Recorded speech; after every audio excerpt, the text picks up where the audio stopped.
Idaia, 3. postuan gaurkoan, taldearentzat garaipena, Daria Fominarekin, egun biribila gaurkoa.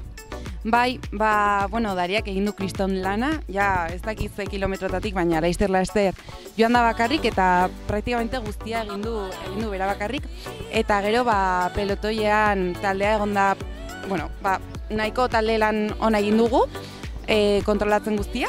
Eta azkenean, bueno, 3. bueltan goreti sartu da iesaldi batean, Aialarekin eta juvenil batzuekin.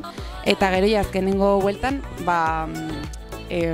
lur eta itxasok atakatu dute, eta ja ni joan ez berekin, eta azkenean portuan utzi diet, eta gero tiratu dut onaino, metaino.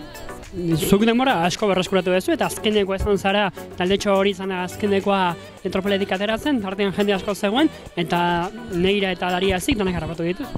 A ber, bai, baina, bueno, izan da batez ere aurrekoak nik uste dela pixkatxo bat antolatu gabe, ez dakit asko tiratu duten edo ez dakit ze nolako hori antolamendua egin duten, ez dakit ruleta edo ze egin duten, baina ez da bakarri niregatik izan. Dariaren erakustaldia ikaragarria, asteburuaren balorazio bikaina, beraz? Bai, oso pozik gaude guztiak, bai. Zoriona. Mila eskera jo.